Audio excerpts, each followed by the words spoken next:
This is a sweaty movie. This is very sweaty and rusty and just kind of stinky looking.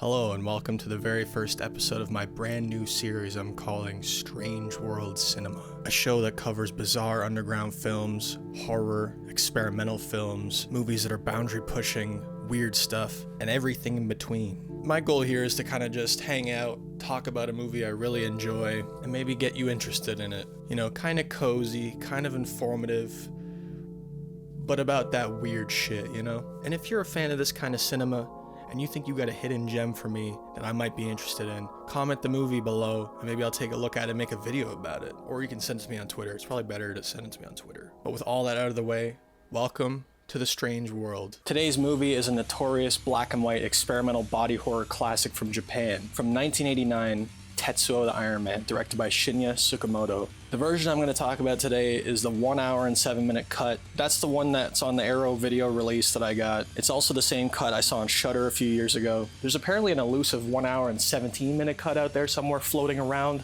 although I've never seen it. I want to see it, but I've heard it's like an exclusive to Japan only, so yet another reason I gotta go to Japan eventually. So what's this movie about? Well, Tetsuo is about a man who is hunted down by an entity known as the metal fetishist, a being that can turn people into sentient piles of jagged metal. That's the plot. That's what this is about. Yeah. What's the meaning behind it? I don't fucking know, but I love it. The body horror and gore effects are very convincing, especially for the budget, and the overall lo-fi dark atmosphere of this movie leaves you feeling trapped in this grimy, claustrophobic nightmare that's constantly just scraping at your flesh with tetanus. It's kind of like Eraserhead's methed out, fucked up cousin.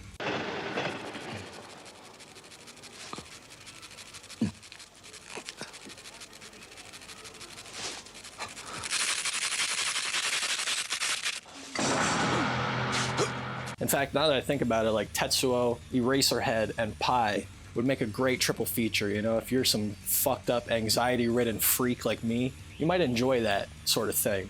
So yeah, check those out. I would watch it Pi, Eraserhead, then Tetsuo in order from least to most manic.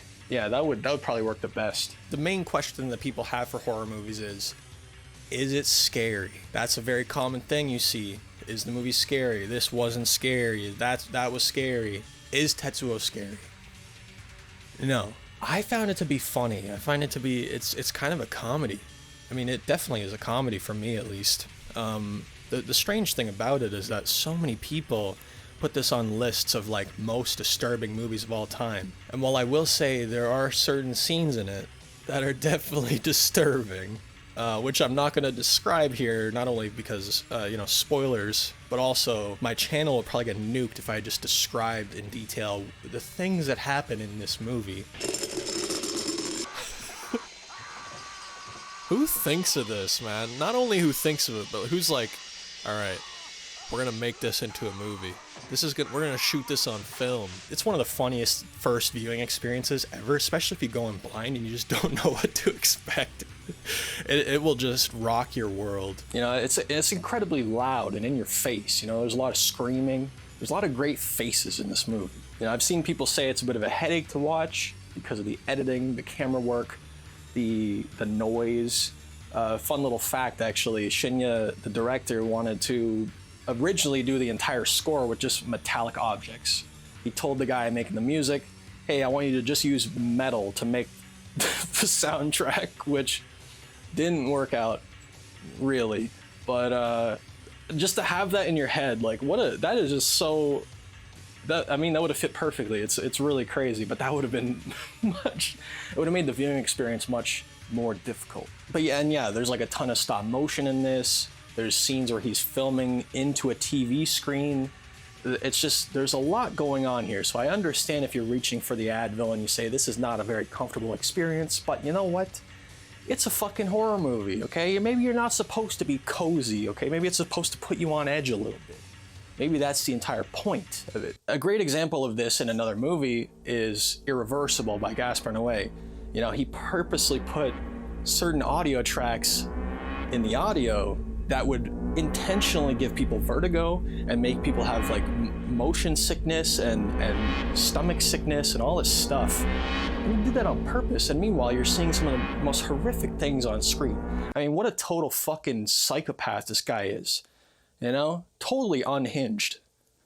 He's my favorite director, but a lot of the charm for this movie comes from how it makes me, like, it reminds me of when I used to make short films with like friends back in the day, or in high school film class, you know, that sort of like unleashed creative energy that I used to have back before I developed my creative and critical eye, especially towards myself. You know, you feel more restrained when you get that, but this movie feels like Shinya is just, he's not questioning anything. Any idea that comes out of his head, he's doing it. He's going 1,000% with it. You know, another director that was like this was David Lynch, who notoriously would just take ideas from another place and put them on paper and then put them in the movie and not ask questions. He did not like when you would ask questions like, what does this mean? Can you explain the end of this movie? Believe it or not, Eraserhead is my most spiritual film. Mm-hmm. Elaborate on that. No, I won't. But maybe you can answer this one. Where did the title come from? It came from the story. Okay. Perfect. Amazing. Incredible. You don't have to explain yourself. When you make art, you do not have to explain yourself. Just make that shit. Let them figure it out. Maybe sometimes it can't translate into words perfectly, and it doesn't have to. I wouldn't say this is technically a perfect movie. It's very rough around the edges, but that's what gives it its charm for me. You know, you can kind of see the human element and how things were done and how things are made. Being perfect, to me, is an imperfection.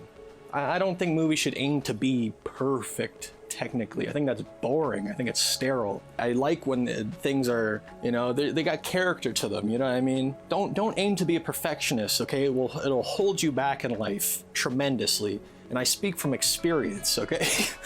According to some info I found on IMDb, the director had issues keeping the crew on set to finish the film, eventually losing everyone except for himself and one other actor. People around Shinya, I guess, didn't even see his vision, and yet he still made what he wanted to make. This little film has so much going on. From the practical effects standpoint, this is the work of a passionate madman. The visual effects, the violence, the costumes, the makeup, the stop motion. He quit his job to make this movie. He was living at home with his family. They looked at him and said, get the fuck out. You're not living here if you don't have a job. So he moved out. He moved to a small apartment somewhere. He ran out of money halfway through production. Now, luckily, principal photography was finished. He was there doing stop motion effects himself. He was editing the movie himself. He acted in Tetsuo. He still acts in his own movies to this day. A lot of indie filmmakers, they start off and they're like, fuck, I don't have anybody to put in my movies. I guess I'll be in my movie, which is so common. But he still is in his own movies. In fact, he's in other people's movies. You know, he was in Ichi the Killer. He was in Martin Scorsese's Silence. You know, it's clear he has such a passion for filmmaking. It's just, it's so admirable. I love Mr. Tsukamoto. I want to meet him one day. That'd be so cool. You know, he was looking around for someone to do the sound for him because that's the one thing he couldn't do himself. And he was having a hard time finding someone who wanted to work for him because I guess he had no money. And eventually he found a home video distributor, and this company was like, okay, we will put your movie out for sure. Just sign this deal, and Shinya signed it. And then asked for an advance of $90,000, I think it was, to finish the movie, which he did. And then when he finished it, he put it in a film festival in Italy where it had no subtitles. They didn't know what was being said on screen, and yet it won the grand prize, 1989 Fanta Fest in Rome. How inspirational is that? With that success and the home video stuff putting him into cult status, he was able to create a career for himself. He would make sequels to Tetsuo, he would make other movies, and his career is still going. And you know why he was able to make this all work is because he did not let his critical inner thoughts get in the way, which is what stops a lot of artists. People will say, I want to do this, but I don't know if this is good enough. I don't know if should I do this differently, and all this self-doubt. This movie is the epitome of fuck it. Let's just fucking do this. Let's do the craziest shit we can think of. Let's just go all out with it. Nothing will stop me from making this vision. I don't care. I'm not questioning things. Maybe this doesn't make sense. Who cares? Let's just fucking do this and put 100,000% into it. And it worked for him. I wish I was like that. I wish I had that ability. It's a masterpiece. 10 out of 10. Or 5 out of 5 on Letterboxd. If you're on Letterboxd, go follow me on Letterboxd. Shouts out Letterboxd. Also, major shout out to Arrow Video for putting out this box set of Tsukamoto's movies. Solid Metal Nightmares. It is one of my favorite things in my collection. This thing is just tremendous, exceptional stuff in there. All kinds of special features, a bunch of his short films. I mean, I'd recommend it to everybody, but I think it's out of print now, so good luck finding it. And yeah, thank you for watching. I hope you enjoyed this new style of video I'm making here. A little bit of a reinvention going on this channel. I'm not done with music stuff, okay? Don't think that's the end of music stuff. I do still want to cover music and movies. I got passion for both, okay?